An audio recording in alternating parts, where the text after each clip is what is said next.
Good afternoon. My name is Ashwin, and I'm a vice president at the Global Alliance for Mass Entrepreneurship. At GAME, we're running a campaign called 60 Days, 60 Voices, in which we speak to thought leaders, influencers, and actors in the entrepreneurship and small business ecosystem. As you all know, COVID is an unprecedented crisis for India, and while we've done a decent job of managing the pandemic itself, we still see a daily rise in unemployment and stark images of economic misery. And to solve for that, the small businesses in India and the small business ecosystem are likely to play quite a critical role.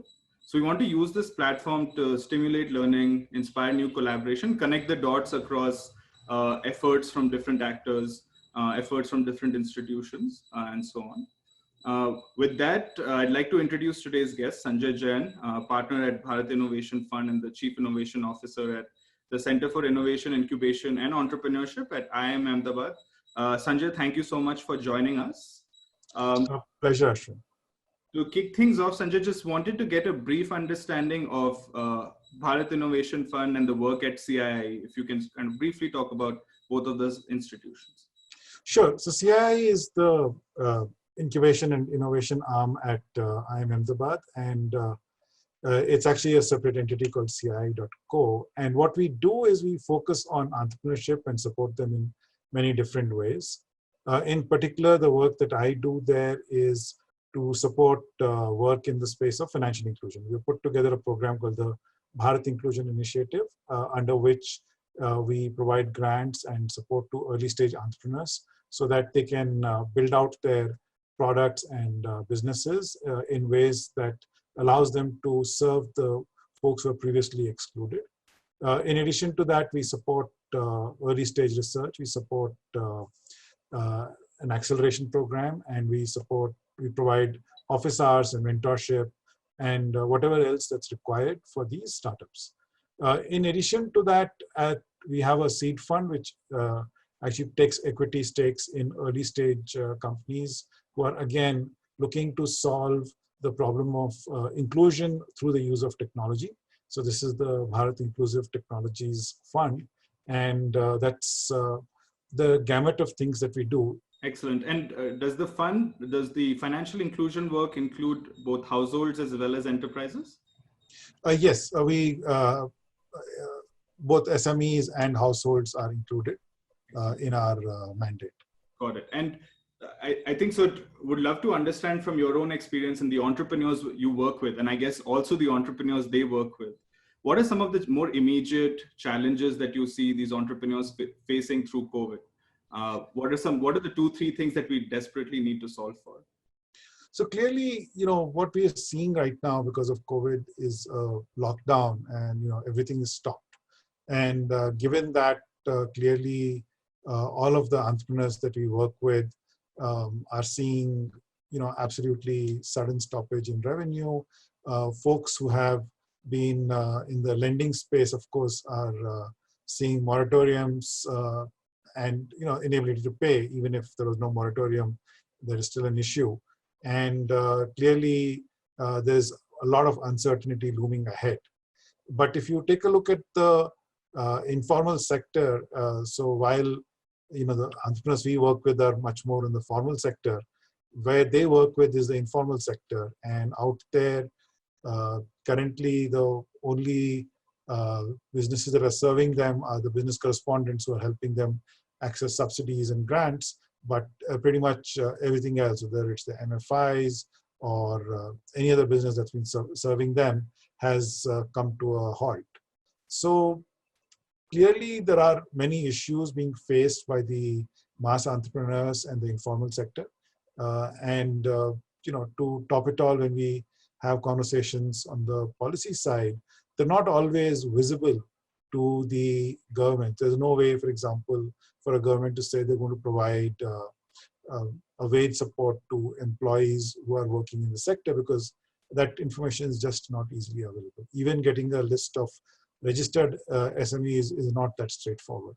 So I think the problems are many because of the lockdown directly, and indirectly because they're also not able to get the necessary support that needs to be sent to them. Right. And Sanjay, at GAME, we're thinking about a few different themes that we want to organize our response around. So liquidity certainly seems like a very immediate need, and identifying, like you said, what are some channels through which we can reach the informal mass entrepreneur or the informal micro entrepreneur, something that we're thinking quite deeply about. Apart from that, we're looking at entrepreneurial networks and how can entrepreneurs learn from each other, but also learn from experts on how to for some non-financial ways in which they can, transition out of this crisis. So I wanted to understand your own response and how are both CIIE or your investees thinking about their support to the informal entrepreneur through. So at this point, what we have done is, of course, at least our teams and the teams at our investee companies, we work with them. We've helped them transition to a work from home, whatever, guidance around planning for cash flows, planning for potential eventualities, etc. So thinking through all of that is the first set of activities that we did. And while, some of our portfolio companies have reached out, they're helping in identifying policy gaps and reaching out the government support to this sector, but also they have sent out educational messages to their communities that they work with about what they're seeing and how they can access different kinds of help. And so I think they have started to do that. One of our companies is in the insurance space, and they have a COVID product that's come up recently, which is, should hopefully provide some help to folks who want to protect against unforeseen medical expenses. Because while the core treatment may end up being free, there'll still be costs that individuals will have to bear because of the treatment and the disease. So I think we have seen some of that. And I think, everybody's just waiting for the lockdown to get over before they increase whatever activities they have to do. And I think that the COVID insurance piece will be quite interesting to the ecosystem. So could you talk a little bit about where it is in its progression and what are the plans for deployment? Is it pan-India? Are you focusing on certain geographies, certain kinds of enterprise segments or individual segments and so on? So the COVID insurance is actually being offered by more than a couple of insurance companies. They basically went to the regulator and they got an approval for a quick product rollout. And this comes in 2 or 3 different flavors, but essentially for a fixed cost for a period of a year, you can get protected against the medical costs associated with this disease. One of them is structured in the form of a fixed payout. So independent of the medical costs, you get a coverage. This is becoming the norm for certain diseases which are, considered to be among the more terrible ones like cancer, etc. Where if you do get hit with it, you actually want an instant payout and not a payout over a period of time against the costs, because your life you have to readjust everything in your life. And so these are the kinds of policies that are coming out, and COVID was put up in the same category. In terms of distribution, I think the company we work with is distributing it through networks and not directly. I'm not sure how the rest of the industry is doing that. Just thinking of, and I think you briefly touched upon this as well, just thinking about the government response and their ability to reach the informal mass entrepreneur. What are some ways in which you think the government should prioritize, especially kind of budgetary allocations to different kinds of micro entrepreneurs? Should we be sector specific? Should we be sector agnostic? Should we look at micro entrepreneurs that have, I think, fairly robust business fundamentals? What are some of the principles through which the government should think about its response to micro enterprises? And also 2-3 kind of any suggestions, recommendations on 2-3 things that they must do immediately? So if you think in terms of government support, you really want 2 types of support. One is something that keeps you alive right now, because the economy is completely shut down and you need oxygen to stay alive, right? So it's more like oxygen, which is given as an emergency, which is just sustains life for the micro entrepreneurs across the country, for them, their wherever they have 1 or 2 employees, those employees, etc. And this is just to keep the fires at home going. Once the economy starts to come out, you would want to see a different form of support that comes in, which is more of a stimulus, because we don't know how long this problem will last and how much of the demand and supply equations will change. And so the first one, I would expect the oxygen to be pretty much blanket, uniform. Everybody get something so they can, keep body and soul through this crisis. The next part, which is a stimulus, and there I would expect to see a lot more thought going into the design of programs to understand where the, you get more leverage. So if you put support onto a particular sector, that because of its place in the supply chain unlocks a lot more. And you would want to start to basically kickstart the economy, find the places where the stimulus is most effective, and then start to inject support at those locations. And for that, there's a little bit of time still to figure out what it is, and it'll probably be a dynamic situation where, at some point you want to support the logistics part, while in some places you might want to support retail.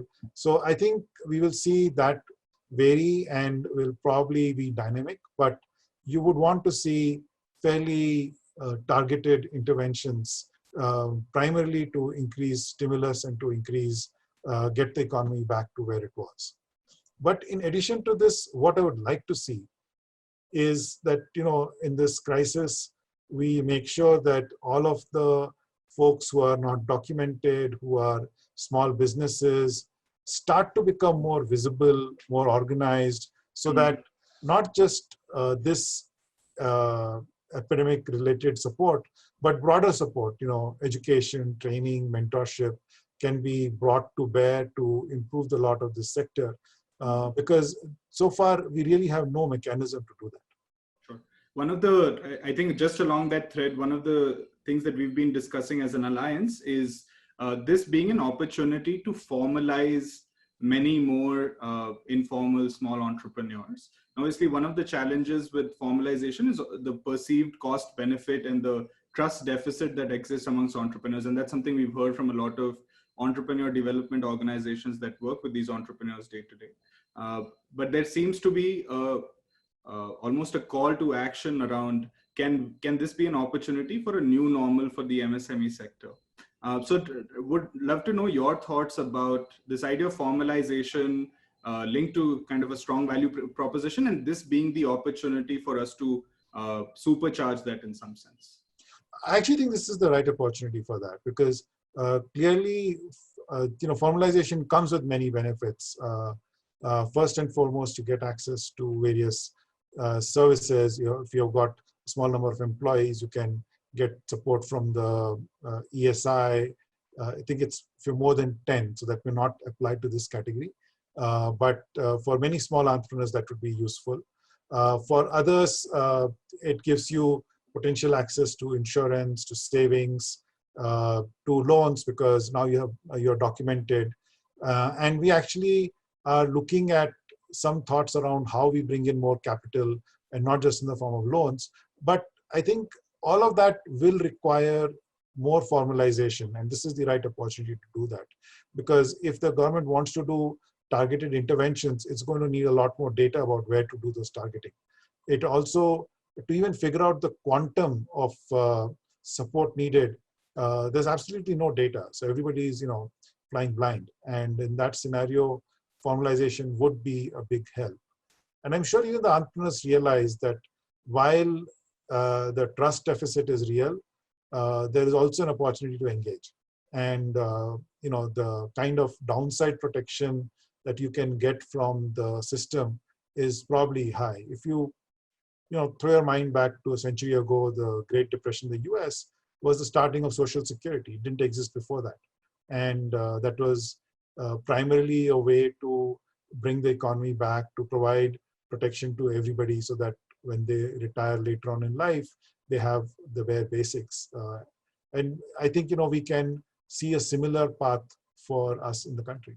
Fantastic. And I think to close, I wanted to understand your own, I think, thinking around the role of coalitions, multi-stakeholder alliances around supporting some of these small businesses, and uh, what structures or especially what priorities should structures like that take up in a crisis like this?